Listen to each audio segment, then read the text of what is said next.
2 years after calling her a nobody, the millionaire saw her again. This time with two little girls who looked just like him. Alexa Carter stood in front of the towering glass doors of Stewart International one last time, her heart pounding like a drum inside her chest, a thin envelope clutched tightly in her fingers. She had rehearsed the moment 1,000 times in her mind, how she would walk in calm and brave and tell Logan the truth. But nothing could prepare her for the weight of what she carried. Not the paper with the test results inside. Not the fear of being rejected, and not the growing lives within her that changed everything. The elevator ride to the top floor felt endless. Her reflection staring back at her in polished silver, eyes wide and searching for courage. When the doors opened, she stepped into the office where dreams used to live. It had once been a place where she believed her future might begin, where late nights working beside Logan had slowly turned into something tender, something real, or so she had thought.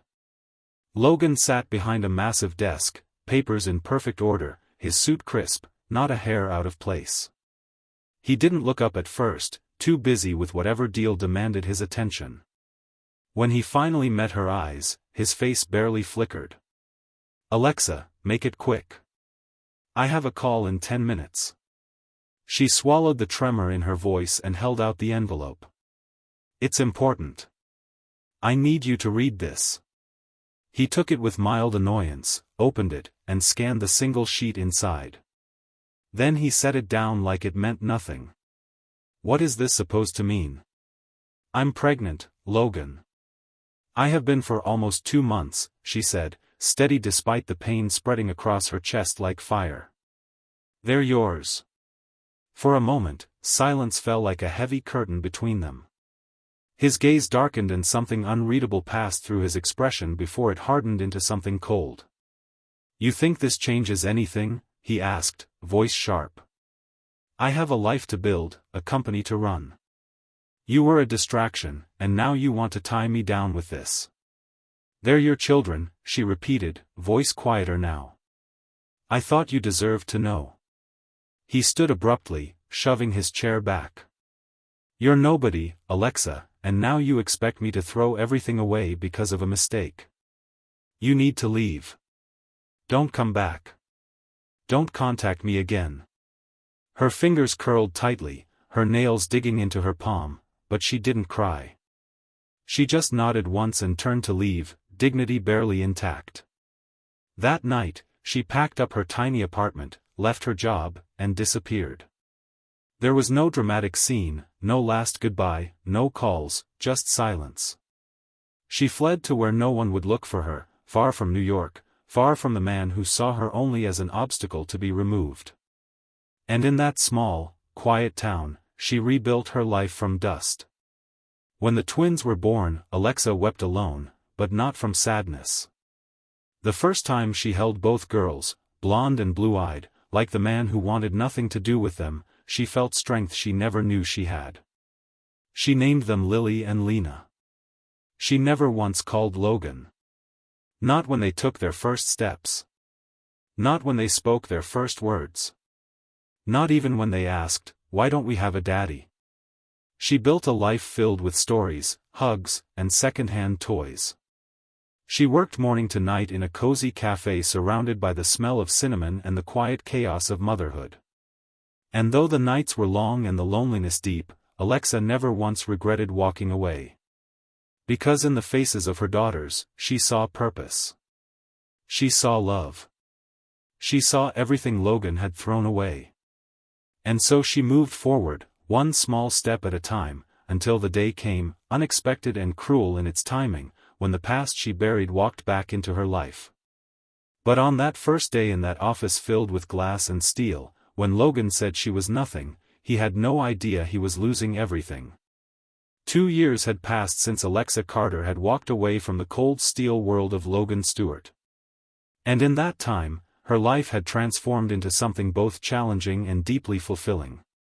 She now lived in a quiet Vermont town that didn't care who she used to be or who she had once loved.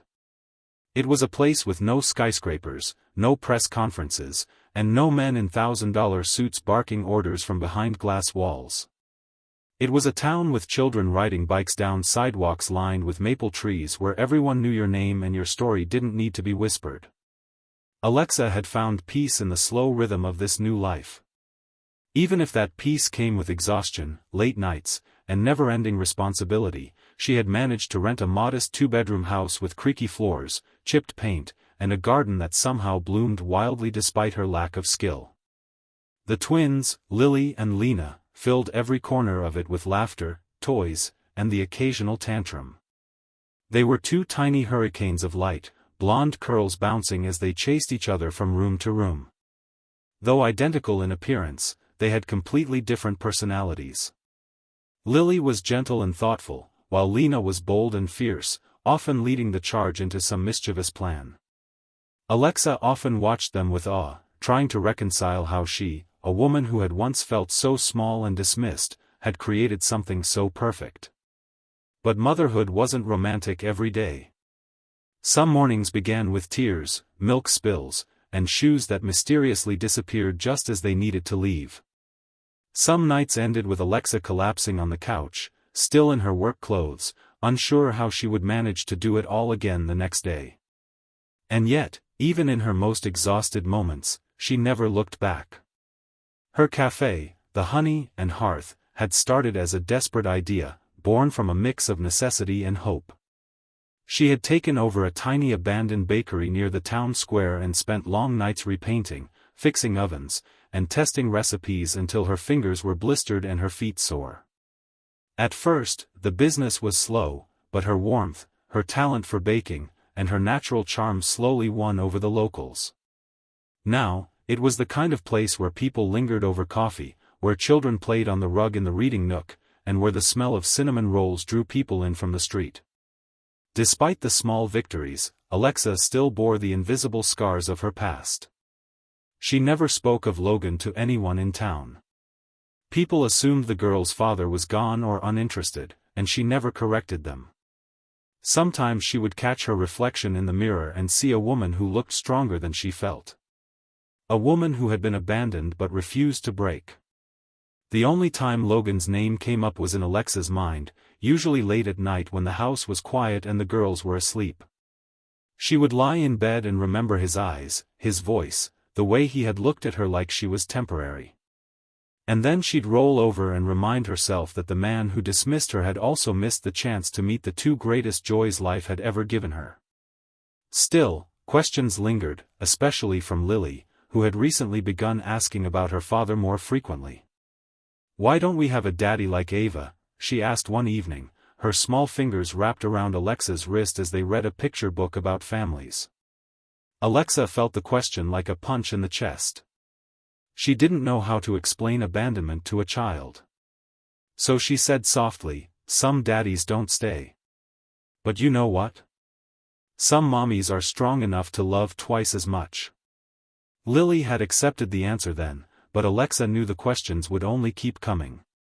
She didn't know that fate was already in motion, that across the country Logan Stewart was about to sign off on a real estate investment deal in rural Vermont, that his plane was booked, that he'd be stepping into her world again very soon, this time not as a lover, not even as an enemy, but as a stranger who had no idea what he was about to find.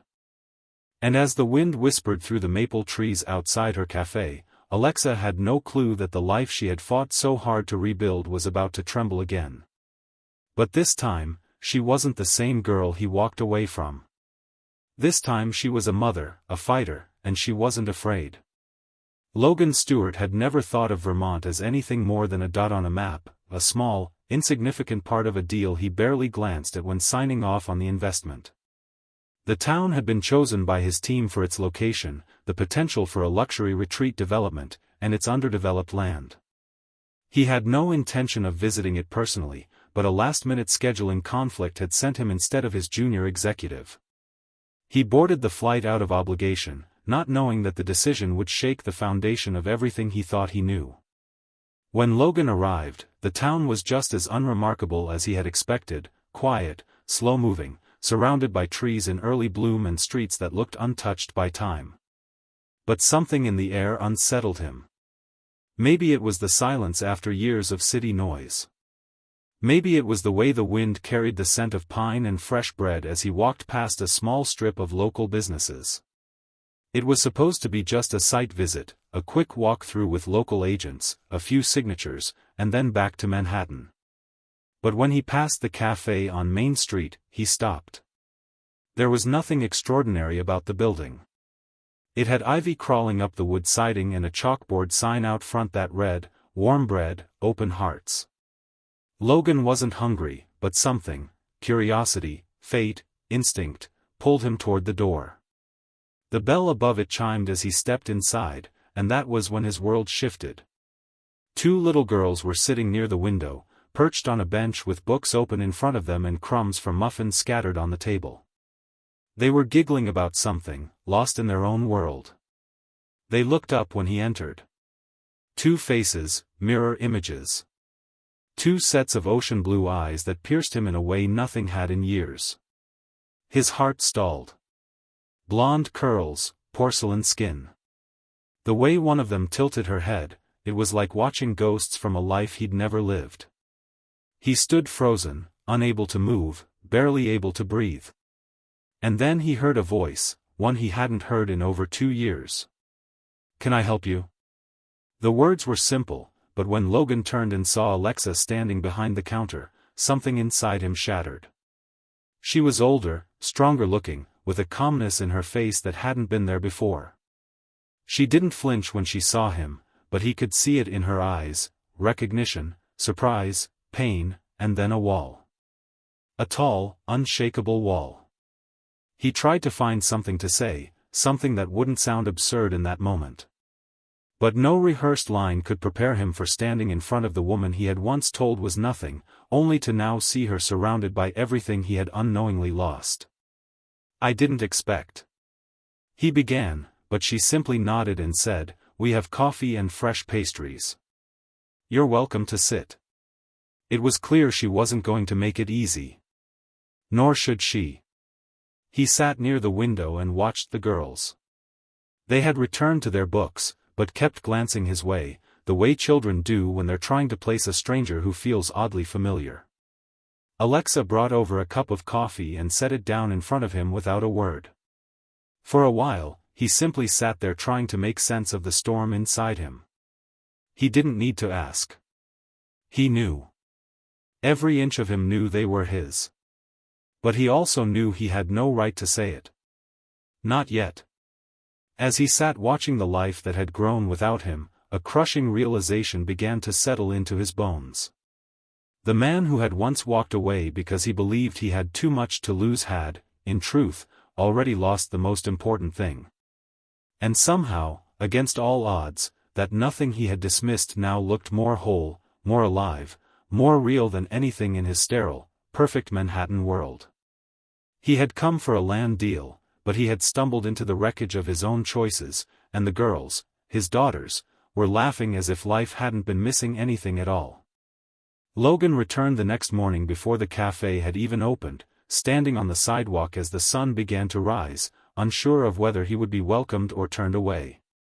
The sky above was tinged with soft pink and orange, and for a brief moment, it reminded him of the years before ambition had hardened him. He had spent most of the night awake in a hotel room that felt too clean, too quiet, haunted by the memory of two identical sets of eyes looking straight through him. He didn't know what he had expected when he arrived in town. But it wasn't this. It wasn't Alexa, and it certainly wasn't the sudden crushing knowledge that he had daughters, real, breathing, laughing children who didn't know his name. When Alexa finally arrived with the girls bundled in their jackets, the twins ran ahead, skipping toward the cafe door with childish excitement. Logan stood still, almost afraid to speak. Alexa saw him, paused, and there was a flicker in her eyes, discomfort, maybe resentment, or maybe it was just exhaustion. She didn't say anything as she unlocked the door and let the girls inside. They didn't seem to notice him. Or maybe they did, but they were too young to understand why he was always looking at them with a mixture of wonder and heartbreak. "I didn't expect you to come back," Alexa said finally, her voice low and without emotion as she turned the sign on the door to "Open Soon." "I didn't expect to either," Logan replied, watching her carefully. "I didn't even know you were here. I didn't know any of this." "That's because you didn't want to know." She shot back, eyes locked on his, steady and sharp. "You made that very clear." He didn't argue. He didn't defend himself. What excuse could possibly erase the moment he told her she was nothing? What apology could rewrite the day he'd chosen power over love, career over responsibility? Logan wasn't used to feeling powerless, but standing in front of Alexa now, he had never felt more exposed. Every polished word he used in boardrooms fell flat.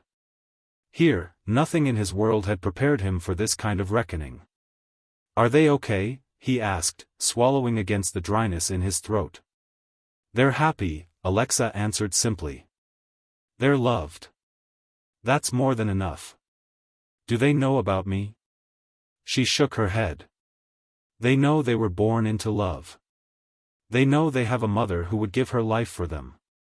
That's all they need to know." He looked down, nodding slowly, unable to lift his eyes. There was a heaviness in his chest he hadn't felt in years. Not when he closed a billion-dollar deal. Not even when his father died. This was different. This was regret, raw and unrelenting. "I want to make things right," he said softly, unsure if the words even carried any weight. Alexa turned away, unlocking the side entrance and motioning for him to follow her into the kitchen. The scent of baked cinnamon and coffee beans filled the air, and Logan felt like an intruder in a sacred space. She didn't look at him as she began prepping trays. "You don't get to just show up and fix things, Logan. Life isn't a company you can restructure. This isn't a hostile takeover where you charm shareholders and everything resets. You left. You erased me like I was a mistake. And now you expect me to just, what? Let you in?" "No," he said quickly. "I don't expect anything. I want to be around. I want to know them. I want to know you again." Alexa finally met his gaze, her eyes cold but clear. "You want that now because you saw them. Because they look like you. Because something inside you snapped when you realized you missed out on something beautiful. But I've been here every single day. I was here when they had fevers, when they cried for hours, when I didn't know how I was going to afford diapers. I was here when one of them cut her forehead and needed stitches. I was here when they took their first steps, when they spoke their first words. I watched all those firsts without anyone by my side. And now you think you can just slide into the picture?" "I don't think I deserve it," Logan admitted, voice low. "But I'm asking you to give me a chance to be part of their lives, even if it's from the background. Even if I have to earn it one day at a time." Alexa didn't answer immediately. She stared at him like she was trying to see if the man in front of her was the same man who once looked her in the eye and told her she meant nothing. Maybe he was. Or maybe 2 years had changed him. Or maybe the shock of seeing the daughters he never knew he had cracked him open in a way no boardroom loss ever could. "You can sit out front," she said finally. "They don't need to know anything yet. But I won't stop you from buying coffee." Logan nodded, accepting the inch she gave him, knowing it would be a long road before he earned anything more. He sat at a table by the window as the cafe slowly filled with customers, listening to the twins giggle behind the counter, watching Alexa move through her day with the strength of a woman who had carried far more than her share. And for the first time in his life, Logan didn't feel like a leader, a CEO, or a man in control. He felt like someone desperate to rebuild what he had once so carelessly thrown away. Logan became a fixture at the cafe over the following weeks, showing up quietly every morning before the line formed, always taking the same seat by the window where he could see the girls as they played, colored, or helped Alexa wipe down tables with the clumsy seriousness only toddlers could manage. He never asked to speak to them directly, never overstepped, never told them who he was. He understood that his presence alone was a risk she allowed out of caution, not trust. It was a fragile space, and he treated it like glass. Every day, Alexa watched him, waiting to see the moment when he would disappear again, when the reality of this new life would no longer be convenient for a man like him. But that moment didn't come. He returned day after day. He wasn't the same as he had been 2 years ago. He no longer walked like the world owed him anything. He looked tired, like someone who had spent too long pretending he had everything, only to find out he had nothing that truly mattered. Alexa began noticing small things. He started bringing books for the girls, carefully chosen picture books and early readers. He never handed them over, just left them on the counter with his coffee order. She found herself reading them at night with the girls, listening to their excited voices as they turned the pages, unaware of who had picked them out. He once left a pair of knitted hats with tiny embroidered flowers in their favorite colors after noticing them shiver on a cold morning. Another time he left a donation envelope addressed to the local preschool with tuition fully paid through the year. He never mentioned any of it, never asked for thanks. But it became harder and harder for Alexa to ignore the reality in front of her, that he was trying in the only way he knew how. She had been so sure of who he was when he walked away from her. But the man who sat silently drinking coffee every morning seemed different, more human, more broken, more real. One evening after closing, Alexa sat outside on the back steps of the cafe, the stars just beginning to appear in the quiet sky. Logan was still there, wiping down the tables without her asking, sleeves rolled up, no phone in hand, no business calls waiting. Just silence between them and the distant sound of frogs from the nearby woods. "I used to dream of this place," he said quietly, setting down the last rag and taking a seat beside her on the step. "Not the cafe, just peace, stillness. I didn't know how much noise I was living in until I left it behind." Alexa didn't answer right away. She stared ahead, hands wrapped around her mug. "Why did you say those things to me that day?" He closed his eyes for a long moment. "Because I was afraid. Because I'd built my whole life around the idea that love made you weak, that relationships were distractions, liabilities. My father raised me to believe that anything that didn't make you richer made you vulnerable.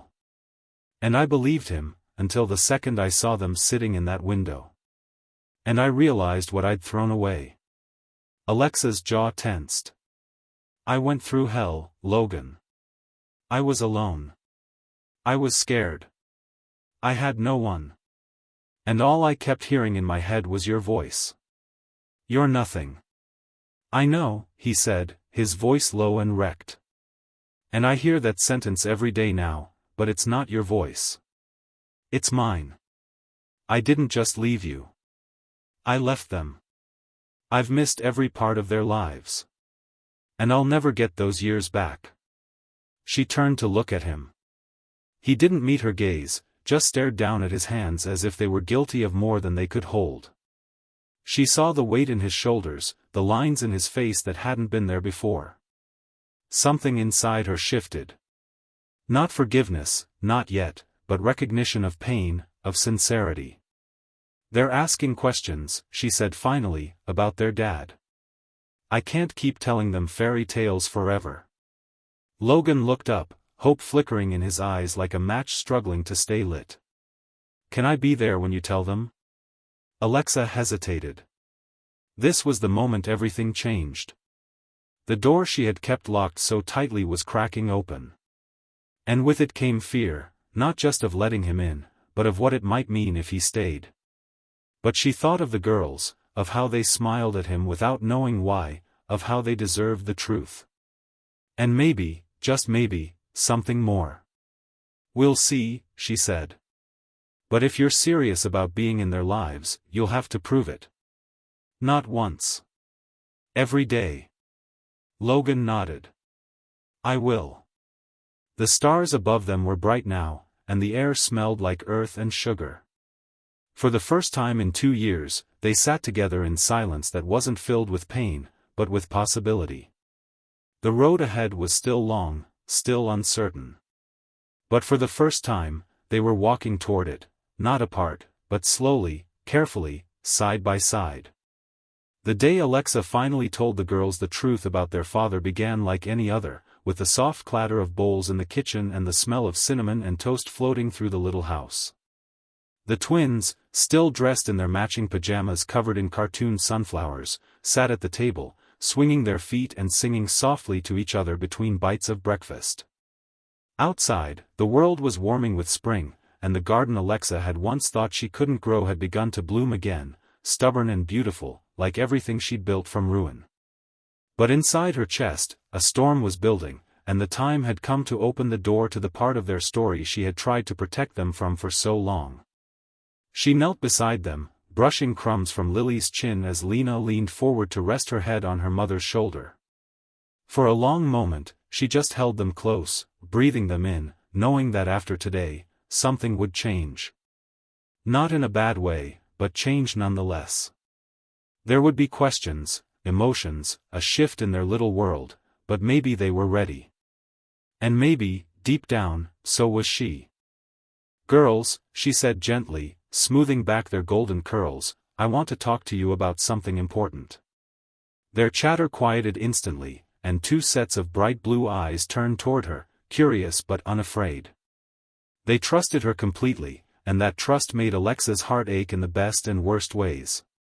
"You've asked before about your daddy," she began, her voice steady but soft. "And I know I've told you little stories. I told you he lived far away. I told you he was busy, but that wasn't the whole truth. I think you're ready to hear more." Lena sat up straighter. "Do we have a daddy?" Alexa nodded slowly. "Yes, you do. His name is Logan." "Like the man from the coffee place?"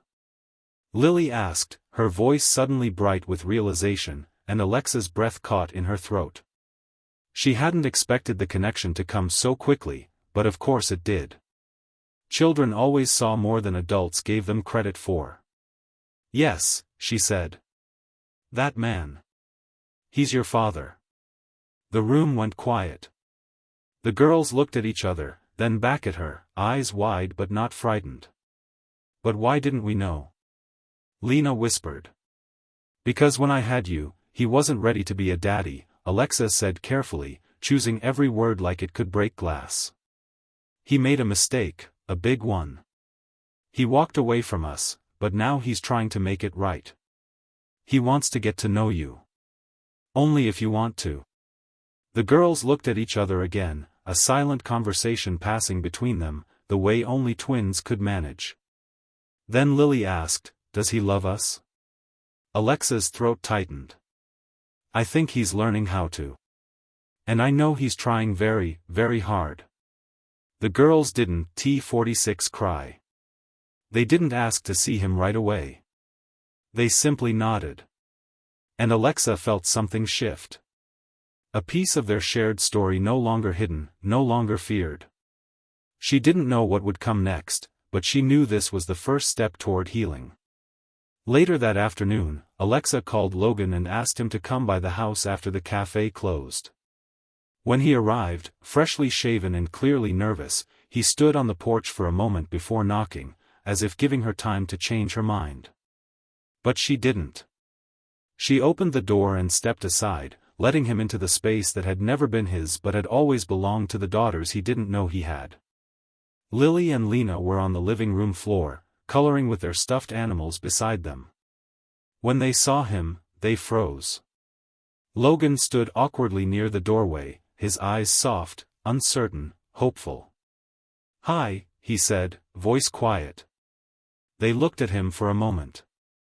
Then Lily stood and walked over, small and steady. "Are you really our daddy?" Logan knelt down, eyes level with hers. "Yes, I am. I didn't know about you when you were born. And when I did find out, I didn't do the right thing. I was scared. I was wrong. But I want to know you, if you'll let me." Lena came to stand beside her sister, holding her hand. "Do you like unicorns?" she asked seriously. Logan blinked, then smiled, a real, unguarded smile that Alexa hadn't seen in years. "I think I could learn to." That was enough for them. They didn't hug him yet, didn't ask him to stay forever, but they sat down and let him color with them. Just like that, with the simplicity only children possess, a door opened. Alexa watched from the kitchen, her hands trembling slightly as she gripped the edge of the counter. She saw Logan draw careful shapes beside his daughters, laugh when Lena corrected him, nod along as Lily explained her imaginary world. And in that moment, she realized something she hadn't dared to believe until now. This wasn't the same man who had walked out of her life. This was someone else. Someone trying, failing, trying again. Someone who had lost everything and now understood what it meant to fight for it. She turned back to the stove, blinking hard against the tears. There was a long road ahead, but for the first time, it felt like they might walk it together. Not out of obligation, not because of guilt, but because of something deeper, something that had survived the wreckage. Hope. Logan had never understood how time could move both quickly and painfully slow until the weeks following that first visit to Alexa's home. Every moment with his daughters felt like a stolen treasure. Yet every night he went home to a hotel room filled with silence reminded him just how much of their lives he had missed. It was a bittersweet rhythm, mornings at the cafe with cautious glances, afternoons at the park where he sat quietly on a bench while the girls played, and evenings where he walked back alone wondering how to earn what had once been freely his to cherish. Alexa remained protective, not cold, but distant in ways he understood. She let him near the girls, allowed him to exist in their orbit, but her own boundaries were carved in stone. She wasn't cruel. Never once did she use their past against him. But there was a quiet, unmistakable caution in her eyes every time he got too comfortable. And he respected it because deep down he knew that healing wasn't just about showing up now. It was about proving that he wasn't going to disappear when things got hard again. The girls, on the other hand, adapted in the way only children can. Lily began asking him questions, not just small ones, but real, curious questions about where he lived and what he liked and why he had weird shoes. Lena, though bolder, didn't speak as much. She simply observed him like a puzzle she was trying to solve. One afternoon at the park, she sat beside him on the bench holding a juice box. And after several minutes of silence, she asked, "Why didn't you come when we were babies?" The question pierced deeper than she could have known. He looked at her tiny fingers clutching the drink, at the blue eyes staring up at him with innocent confusion, and he told her the truth, not the whole truth, but enough of it. "Because I was scared," he said. "And I thought I was too busy being important. But I didn't know then what really matters. And I'll always be sorry that I missed so much." She didn't respond, but she scooted closer and leaned her head against his arm. And for a moment, he felt forgiven in a way he hadn't earned but that he would never take for granted. Meanwhile, Alexa watched it all unfold from a distance she didn't know how to close. She had spent so long bracing herself against disappointment that the quiet presence of Logan, a version of him she didn't recognize but couldn't deny, threw her off balance. He never pushed, never argued, never made grand gestures. Instead, he learned their routines. He helped fix the broken shelf in the cafe storeroom without being asked. He left early on the days she looked tired. He showed up at the school bake sale and didn't care when frosting got on his suit. Slowly, painfully, steadily, he began stitching himself into the life he had once torn apart. One rainy Friday evening, as the cafe closed early due to a storm, the power flickered and eventually went out. Alexa sighed, lighting a few emergency candles and gathering the girls' jackets. Logan was still there, offering to help close up. Instead of rushing off, he stayed and moved through the dim cafe with practiced hands, stacking chairs and drying dishes in silence. The girls giggled as they played with shadows on the wall, and the rain drummed softly against the windows. At one point, Alexa stood near the doorway, watching him by candlelight. He was laughing softly with the girls, wearing a flower-covered apron, sleeves rolled to his elbows, looking completely out of place, and yet somehow like he belonged. Something in her chest shifted. Not a dramatic collapse. Just a quiet release of breath she hadn't realized she'd been holding for years. Later that night, after walking them to the car, Logan paused. The girls were buckled in and half asleep, lulled by the storm and the warmth of the heater. Alexa closed the door gently and turned to find him watching her with that same quiet, steady expression he had worn every day since returning. "You've built something beautiful," he said. "With them, with this place, with your life. I'm in awe of it." She didn't know what to say. She looked at him, this man who once dismissed her with a sentence, now standing in the rain, dripping wet and honest in a way she never imagined possible. "I don't expect you to forgive me," he continued. "But I hope someday you'll believe me when I say I see you now, all of you. Everything I missed. And I'm not going anywhere." For the first time, Alexa didn't look away. She nodded slowly, not as a promise, but as an acknowledgement of a truth neither of them could ignore any longer. Something had changed. Not everything. Not yet. But the storm was beginning to pass, and in its place, something softer had begun to take root. Possibility. The morning of the girl's 5th birthday dawned with a golden light that spilled through the curtains, warm and soft, painting the walls in shades of honey. The house was quiet, but the kind of quiet that held anticipation in it, a stillness that vibrated just beneath the surface. Alexa had been up since before sunrise, moving through the kitchen with practiced grace, tying pastel balloons to the chairs and setting the last batch of cupcakes to cool. The scent of vanilla and strawberries filled the air. And outside, the backyard was already decorated with hand-cut paper garlands and a bright banner that spelled out, "Happy Birthday, Lily and Lena," in swirls of glitter and love. It wasn't extravagant. It wasn't polished or catered, but it was perfect. She moved slowly, not because she was tired, but because every motion felt sacred. This day, this celebration meant more than the usual growing-up milestones. It was a moment she had once feared she would face completely alone. And yet, this year, there was someone else, someone she had never expected to be part of their story again, who had become impossible to deny. Logan had arrived early, dressed in a soft blue sweater and jeans, carrying a homemade piñata shaped like a unicorn that looked charmingly lopsided. He'd built it himself, staying up all night in his hotel room, cutting paper and gluing and starting over twice until it didn't fall apart. When he stepped inside and saw the twins racing down the stairs with wild morning hair and matching pajamas, his entire body lit up like a man who had just stepped into the warmth of the sun after years in the cold. Lily shrieked with joy and flung herself into his arms without hesitation. And Lena followed, quieter but no less eager, pressing her cheek into his chest like she'd been doing it forever. Alexa watched from the hallway, a mug of coffee in her hand and something unnameable blooming in her chest. She had no words for what she saw in Logan's face as he held the girls: awe, love, grief for the time lost, gratitude for what was still possible, and something else, something she hadn't dared to believe before. Stability. Throughout the day, the house filled with neighbors, friends from the preschool, a few co-workers from the cafe. There were homemade crowns and face painting, bubbles drifting through the air, and bursts of laughter echoing through the yard. Logan didn't leave the girls' side for a second. He helped them unwrap their presents, lifted them onto his shoulders so they could reach the piñata, even joined them for musical chairs when another parent dropped out. He didn't care that he looked ridiculous. He didn't care that the other fathers were watching him with curiosity. For Logan, nothing else existed outside of the joy in his daughter's eyes.